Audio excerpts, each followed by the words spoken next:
નમસ્કાર મિત્રો, વેધર ઇન્ફોર્મેશનમાં આપનું સ્વાગત છે અને હું છું પરેશ। ખાસ કરીને આપણે અત્યારે હાલના હવામાન વિશેની વાત કરવાની છે, જેમાં ખાસ કરીને ઉત્તર ભારતમાં જે બરફ વરસાદ પડે છે ને એને કારણે જે આપણા તાપમાનમાં ફેરફાર થતો હોય તેની પણ વાત કરવાની છે। મહત્વનું એ છે કે આમ તો અમે ઘણા સમયથી એવું આપણે માહિતી આપતા હતા કે 10 નવેમ્બર આસપાસ ખાસ કરીને શિયાળાની ધીમી શરૂઆત થાય તેવી એક શક્યતા હતી। એ મુજબ ગઈકાલે 10 તારીખ હતી અને ગઈકાલથી આમ તો શિયાળા જેવું હવામાન છે એ થતું આવ્યું છે। આજે 11 તારીખ થઈ ગઈ છે। આજની તારીખે જોવા જાય તો મોટાભાગના વિસ્તારોની અંદર લઘુત્તમ અને મહત્તમ તાપમાન બંનેનું જે એક લાંબુ અંતર હતું કે લઘુત્તમ તાપમાન રાત્રિનું તાપમાન થોડુંક નોર્મલ હતું અને દિવસનું તાપમાન ઊંચું હતું, એ બંનેની વચ્ચેનો હવે તફાવત છે એ ધીમે ધીમે આજ સુધીમાં ઘણો બધો ઘટી ગયો છે। ખાસ કરીને હવે જે આપણે શિયાળુ પાકનું વાવેતર કરવાનું હોય તો શિયાળુ પાકનું વાવેતર છે કરી શકાય એ પ્રકારનું ચોક્કસથી હવામાન થઈ ગયું છે। બીજા નંબરની અંદર હવે આપણે નવેમ્બર મહિનાની 10 તારીખ પછીના સેશનમાં તો અમથા પણ શિયાળુ પાકની વાવેતરની શરૂઆત કરી દેવી છે। પછી બહુ લેટ કરીએ તો લેટ થાય, પણ મારું માનવું છે ત્યાં સુધી હવે આજે આપણે 11 નવેમ્બર છે, આજથી લઈ અને 30 નવેમ્બર સુધીમાં જો કોઈ પણ પ્રકારનું વાવેતર થાય તો એને સમયસર વાવેતર કરવામાં આવે છે। એટલે ખેડૂત ભાઈઓએ પોતપોતાની રીતે નિર્ણય કરવો, પણ ખાસ કરીને અત્યારે આપણે શિયાળુ પાકનું વાવેતર કરી શકાય એ પ્રકારનું હવામાન થઈ ગયું છે।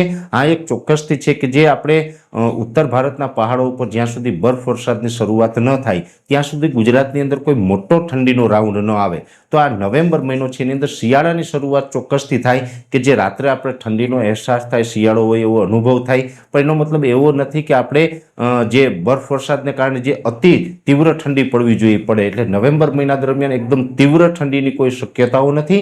ડિસેમ્બરની અંદર ચોક્કસથી આપણે ઠંડી છે એ છેલ્લા 4-5 વર્ષની અંદર ન પડી એવી ડિસેમ્બર અને જાન્યુઆરી બંને મહિના દરમિયાન જોવા મળશે। પણ આ નવેમ્બર મહિના દરમિયાન આપણે કોલ્ડ વેવનો કોઈ રાઉન્ડ આવે તેવી શક્યતાઓ નથી। નોર્મલ ઠંડી છે જોવા મળશે। ખાસ કરીને રાત્રે આપણે શિયાળા જેવું હવામાન હોય એવું ચોક્કસથી અનુભવાશે, પણ જે દિવસનું તાપમાન છે એમાં આપણે ક્યારેય શિયાળા જેવું હમણાં નવેમ્બર મહિના દરમિયાન આપણે નહીં જોવા મળે। ખાસ કરીને અત્યારે જે આપણું તાપમાન છે એ એવરેજ 28 થી લઈને 30 ડિગ્રીની આસપાસ ચાલી રહ્યું છે। એટલે મોટા ભાગના વિસ્તારની અંદર 30 ડિગ્રી આસપાસનું ટેમ્પરેચર છે, એટલે વાવેતર કરવા લાયક તાપમાન ચોક્કસથી ગણી શકાય। અને એમ પણ 30 ડિગ્રી કરતાં નીચું તાપમાન આવે એ આપણા માટે વાવેતર માટે ખૂબ અનુકૂળ એ તાપમાન ગણાય છે।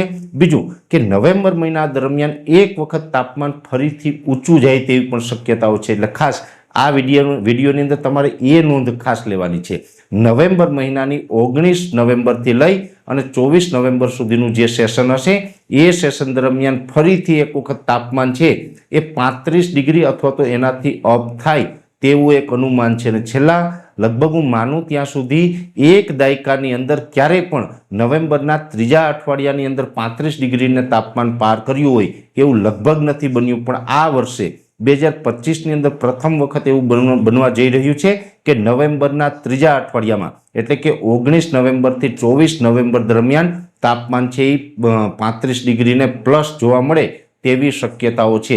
એટલે એ સમયગાળો એવો હશે કે જો અત્યારે આપણે વાવેતર કરી દીધું હોય તો 19 થી 24 નવેમ્બર દરમિયાન આપણે થોડુંક પિયત આપવાની કાળજી રાખવી પડશે, કેમ કે ત્યારે જો ઊંચું તાપમાન હોય ને આપણે જમીનને પિયત આપી અને જો જમીનને ઠંડી ન રાખીએ તો પછી જર્મિનેશનમાં કે એની ક્યાંય પ્રોબ્લેમ આવી શકે છે। એટલે ખેડૂત ભાઈઓએ ખાસ નોંધ લેવાની છે, વાવેતર કરવાનો સમય થઈ ગયો છે પણ 19 થી 24 નવેમ્બર દરમિયાન આપણા ખેતરની અંદર ભેજ રહે અને ખેતર જે આપણું ઠંડુ રહે એ પ્રકારે પિયત આપવાની વ્યવસ્થા રાખવી, જેથી કરીને આપણા જે શિયાળુ પાક છે એની અંદર ઉગાવાની અંદર કોઈ બિયારણનું નુકસાન ન જાય, જેની દરેક મિત્રોએ નોંધ લેવી। પણ ખાસ હવે શિયાળાની શરૂઆત થઈ ગઈ છે, દિવસનું અને રાત્રિનું તાપમાન છે એ નજીક આવી ગયું છે અને આપણું જે નવેમ્બરનું તાપમાન છે એ નોર્મલ નજીક જ રહેવાનું છે। રાત્રે આપણે શિયાળા જેવો અહેસાસ થવાનો છે, પણ એક જ સમય એવો હશે 19 થી 24 નવેમ્બર જેમાં ફરીથી એક વખત ઉનાળા જેવો અહેસાસ અને તાપમાન 35 ડિગ્રીને પાર કરે તેવી શક્યતાઓ છે।